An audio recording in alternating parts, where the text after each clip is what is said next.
जय हिंद मेरे प्यारे विद्यार्थियों। चलिए आज हम लोग निबंध का अगला टॉपिक लेकर के आए हैं, राष्ट्रीय एकता। आज का टॉपिक क्या है?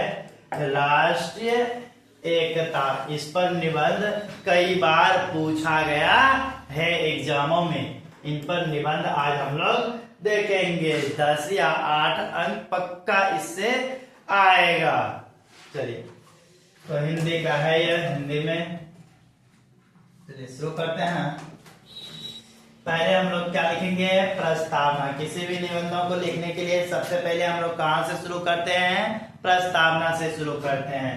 प्रस्तावना है राष्ट्रीय एकता का अर्थ है। प्रस्तावना में क्या लिखना है? राष्ट्रीय एकता। निबंध हम किसके ऊपर लिखने जा रहे हैं? राष्ट्रीय एकता के ऊपर। राष्ट्रीय एकता मतलब राष्ट्र की शक्ति और पहचान को बताने जा रहे हैं। तो पहले राष्ट्रीय एकता का अर्थ क्या होता है इसका मतलब समझिए। राष्ट्रीय एकता का अर्थ है कि किसी देश के निवासियों के बीच, चाहे उस देश के निवासी किसी भी जाति का हो, किसी भी धर्म का हो, किसी भी भाषा का हो और क्षेत्रीय विभिन्नता के बावजूद एकता और भाईचारे की भावना का होना ही राष्ट्रीय एकता कहलाता है। राष्ट्रीय एकता का मतलब क्या समझे? राष्ट्रीय एकता का मतलब समझना है किसी भी जाति के हो, किसी भी धर्म के हो, किसी भी भाषा के बोलने वाले हो, अगर सब एक साथ मिलजुल कर आपस में एकता बनाकर भाईचारे की भावना रख करके देश के विकास के लिए काम करे, यही क्या कहलाता है? राष्ट्रीय एकता कहलाता है। चलिए इतना पॉइंट आप समझे होंगे। आगे बढ़ते हैं। यह एक ऐसी अदृश्य शक्ति है जो विविधताओं से भरे समाज को एक सूत्र में पिरोती है। हमारे समाज को बारे में आप जानते हैं, बहुत सारी विविधता है। यहाँ तो 10 किलोमीटर पे बोली बदल जाती है ना। हर एक क्षेत्र की अपनी अपनी भाषाएं होती है। आप बंगाल जाइएगा, बंगाली भाषा मिल जाएगा। बिहार में हिंदी और ठेठी भाषाएं बोली जाती है ना, जिसको अंगिका भी कहते हैं। मैथिली भी बोली जाती है बिहार में, है ना। मध्य प्रदेश जाइएगा, मराठी उधर चलता है, महाराष्ट्र की ओर, है ना। इस प्रकार से अलग अलग क्षेत्रों में अलग अलग भाषाएं बोली जाती है। हमारे संविधान के अनुसार 22 भाषाएं मान्यता प्राप्त है भारत में, है ना। 22 भाषाएं बोली जाती है भारत में। जिस प्रकार अलग अलग मोतियों से एक सुंदर माला बनता है। आप देखे होंगे, अगर कोई माला है, कोई क्या है? माला है, तो वह उसमें क्या रहता है? कई छोटी छोटी क्या आती है? सुंदर सुंदर मोतियां रहती है। कई मोतियों से, कई रंगों की मोतियों से एक माला का निर्माण होता है। जस्ट उसी प्रकार हमारे भारत का जो निर्माण है, भारत में अलग अलग जाति के लोग, अलग अलग भाषा के लोग, अलग अलग धर्मों के लोग निवास करते हैं, फिर सब में एकजुटता के साथ काम करते हैं। यही भारत की क्या है? खूबसूरती है।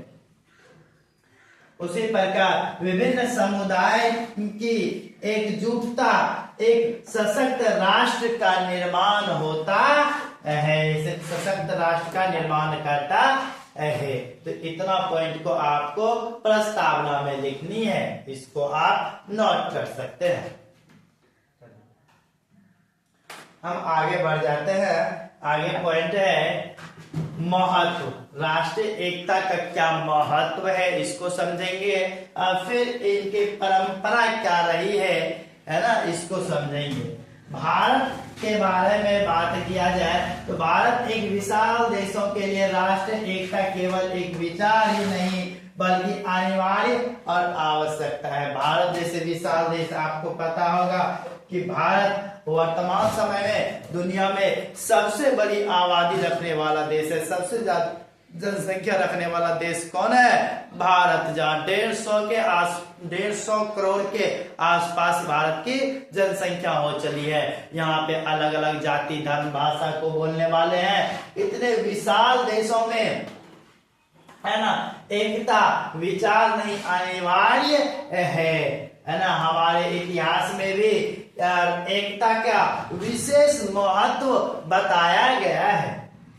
आवश्यकता विशेष महत्व रहा है। इतिहास का पाठ स्वतंत्रता संग्राम के दौरान महात्मा गांधी और सरदार वल्लभ भाई पटेल जैसे महापुरुषों ने एकता के बल पर दुनिया में सबसे बड़ी शक्ति को पराजित किया था। आपको पता होगा हमारे देश के स्वतंत्रता सेनानी महात्मा गांधी हो, चाहे वह सरदार वल्लभ भाई पटेल हो, राजेंद्र प्रसाद हो, जवाहरलाल नेहरू हो, सब एकता के सूत्र में बांध करके, है ना, अंग्रेजों को भगाया था। तो एकता के सूत्र में बांध करके विदेशी ताकतों को क्या किया था?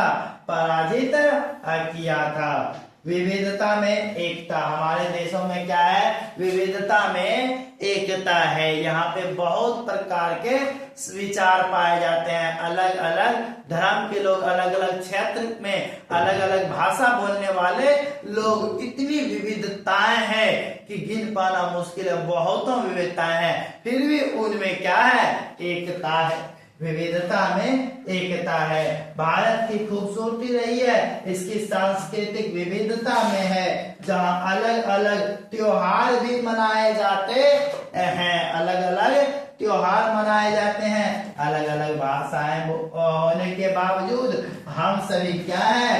भारत के कहलाते हैं, है ना। अलग अलग त्योहार, उत्तर भारत में अलग त्योहार परंपराएं चलती है, दक्षिण भारत में अलग त्योहार और अलग तरीके से परंपराएं मनाई जाती है। अलग वेशभूषा, रहन सहन भी अलग होता है। यहाँ तक कि खान पान भी दक्षिण भारत का अलग टाइप का होता है, उत्तर भारत का अलग टाइप का होता है। उत्तर पूर्वी इलाका जो है 7 सिस्टर राज्य जिसको कहते हैं, उनकी भी भाषाएं, उनकी विचार थोड़ी अलग होती है, लेकिन फिर भी सब में क्या है? एकता है। सब क्या है? भारतीय हैं। तो विविधताओं में एकता का एग्जाम्पल कौन सा देश? हमारा भारत देश को देख सकते हैं। इसको आप नोट कर सकते हैं। हम लोग आगे पॉइंट की ओर बढ़ेंगे। अगला है एकता के बाधक को अब लिखेंगे कि एकता के बाधक तत्व कौन कौन है। एकता में बाधक क्या क्या बन जाते हैं, कहाँ दिक्कतें होती है, फिर इनका स्वरूप पर चर्चा करेंगे। बाधक क्या है, ध्यान दीजिएगा। आज के समय में देखिएगा तो एकता को कई चुनौतियों का सामना करना पड़ता है। किन सब चुनौतियों का? सांप्रदायिक घटनाएं देखते होंगे, सांप्रदायिक घटनाएं होती रहती है। क्षेत्रवाद की भावनाएं होती है ना। क्षेत्रों को लेकर के भी लोग आपस में लड़ जाते हैं। उत्तरी भारत के लोगों को दक्षिणी भारत में कहीं कहीं मारा और पीटा जाता है। कुछ लोगों की ऐसी विचारधाराएं होती है। क्षेत्रवाद की भावना हो गई, उसके बाद जातिवाद की भावनाएं हो गई, है ना। इन जैसी बुराइयों का सामना समाज को बांटने का प्रयास करती है।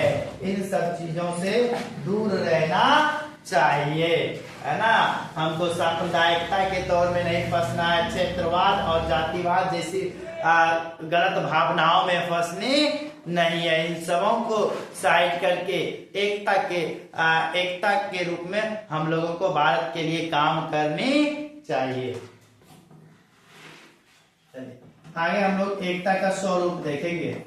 एकता का स्वरूप है जब देश के नागरिक संकट के समय, जैसे प्राकृतिक आपदा हो, बाहरी कोई आक्रमणकारी हो। भारत पे अक्सर देखते हैं बाहरी जन हस्तक्षेप करने का प्रयास करते हैं पाकिस्तानी लोग, चीन के लोग, है ना। एक साथ खड़े होते हैं तो वह राष्ट्र एकता का वास्तविक स्वरूप होता है। विकास का आधार, हमारे भारत के विकास के आधार। अब देखेंगे विकास का क्या आधार है। एक संगठित राष्ट्र आर्थिक, एक संगठित अगर राष्ट्र है, अगर सब मिलजुल कर रहते हैं, एक साथ रहते हैं, संगठित रहते हैं, तो आर्थिक और सामाजिक प्रगति के पथ पर तेजी से बढ़ सकते हैं। आंतरिक शांति विकास के द्वार खुलते हैं। तो ये है हमारा स्वरूप, है ना। बाधक क्या हो गए, बाधक में आ गया सांप्रदायिकता, क्षेत्रवाद और जातिवाद। ये बातें भारत की एकता में बाधक बनते हैं। इनको साइड करके हमको भारतीय बन के रहने चाहिए। चलिए इसको नोट कर सकते हैं।